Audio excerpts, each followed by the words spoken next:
In this video, I'm going to be speaking specifically on the Liquefy filter. In a previous video, I went through all of the filters. Again, the Liquefy filter has some deeper applications, and I want to focus on that exclusively here. Now, to get started, I am using an image of my subject. And I will tell you that your filters you tend to have more options and they tend to work more effectively in RGB mode. So I have proactively changed my mode from CMYK to RGB. And then to access my Liquefy filter, I'm going to Filter, and you'll see that you have this option for Liquefy. Okay. Now, first off, I want to point out again that this is a really deep application. Okay, you've got a number of tools here, most of which I won't be using, and then you've got a million properties. And the first thing I want to point out is that it does default to this first tool, which is your forward warp tool. And you're going to see a circular cursor, which means that this is a brush. Okay. And you have the option here to change the size of your brush. You could make it smaller. Okay. You can change the pressure, the density, all kinds of things. Now I'm going to leave my brush a little bit on the large side. Okay. The benefit of a large brush is that your motions tend to be less obvious. You don't end up pulling tiny little areas of her face, which can make her look sort of scallopy. Okay, so again, I'm going to use a large brush here. And while I can do really big, gross changes, like I could grab her nose and pull it down, okay, it's not going to look super realistic. So I'm just going to step back by using Command Z as in zebra, and instead try to work a little bit more naturally.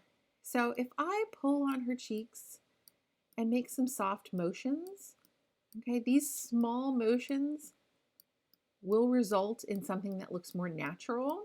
Okay, so you see her face already looks a little bit fuller. If I start pulling on her neck and her chin a little bit, you'll start to notice that it ages her a little. Okay, her neck doesn't look quite as smooth. It looks like her face is, aging a little bit, for lack of a better word, maybe hanging a little from her jawline. Okay. This still looks pretty natural, even though I'm working through this process a little bit quickly. And then, of course, I can continue to do this. I can make it an embarrassment and make it larger than it should be. But I do want to point out, if you make large motions, you see how it's affecting her cheek and anything around it. Okay, this is where you want to be really, really careful. And again, the more subtle you make your movements, the more natural it will be. Okay. Now I'm going to hit cancel just so I can clear out these changes, and then I'm going to go back into Liquefy again. Okay. And the information that I just shared again, as I moved her face, her hair moves. You've probably seen stories about this in the past. And a really good example was of Khloe Kardashian. She was taking a picture of herself in her bathroom mirror. She was standing within a door frame. Someone went in to make one of her thighs look smaller, and they pulled the door frame with it. And it was just one of those really obvious Liquefy filter uses that she got called out pretty big time on. I'm pretty sure it was Instagram. Okay.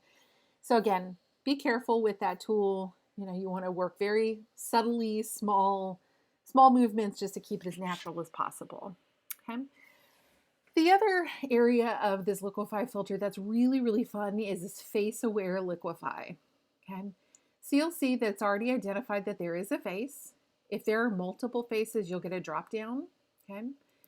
And you're going to see that I can work really granularly on all of these areas of her face. Okay. So for instance, this should correspond to the left side. This should be right. And you'll see I can make her left eye larger or smaller, and then larger. Okay. So obviously going into the plus is larger. Going into the negative is smaller. Okay. I can increase her eye height. I can increase her eye width. I can change her eye tilt in either direction. Okay. You can play with eye distance to force the eyes a little closer together or force them further apart. And again, as you look at these changes, these are fairly natural. Okay. We know it looks weird because it doesn't look natural on a human, but it doesn't look obviously fake. Okay. You'll see that you have options here for nose height. See how it'll shift her nose a little bit higher or a little bit lower. Okay, you can make her nose appear wider or slimmer.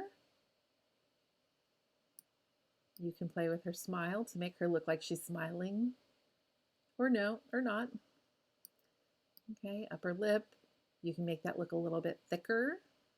You can make her lower lip thinner or thicker. Okay, you can keep going down. Obviously, make her mouth wider. You can make her mouth taller. Looks like it's impacting her teeth in this case. Can't really see much of her forehead, so I'll skip that, but you'll see I can shrink her chin or make it longer. I'll make her jawline wider or thinner. And I can make her face width smaller or wider, okay? Now, again, this is a really fantastic tool because you don't have to manually come in and do this. And Photoshop will do this in a way that, again, maintains a semblance of reality. So I encourage you to come in here and make these shifts. Again, your project is about big, bold changes, so feel free to push the envelope with these. But in real life, this is really an instance where, you may have taken a great photo, but you're smiling so hard that one of your eyes is looking a little bit squinty. Okay, you may come in here and want to make your eyes look more even. Okay, you can do that here. Maybe your head is tilted up or down and it's making your nose look a way that you don't want it to look. Let's just say that. You can adjust the height and width of it. Maybe you're one of those people that, when you smile, one of your upper lip or your lower lip gets really, really thin. You can thicken that up and correct that appearance if you want to. And then, of course, maybe your face is a little bit on the chubby side right now and you want to thin it out, or it's on the thin side and you think it looks better with a little bit more fullness. That is entirely up to you. Again, this is a really deep tool, and Liquefy is a place in Photoshop where photo editors spend a lot of time. So when you see images of Britney Spears and her thighs are being corrected, cellulites being eliminated, perhaps they are using the brush tool to make her leg muscles look a little bit more defined, okay? I often use the example too of no matter how thin and fit you are, if your arm is flat against the side of your body, it tends to go wide. Okay, and again, with a simple brush tool, you can come in and make that kind of change to make something appear slimmer or more full, okay, depending on what your needs are.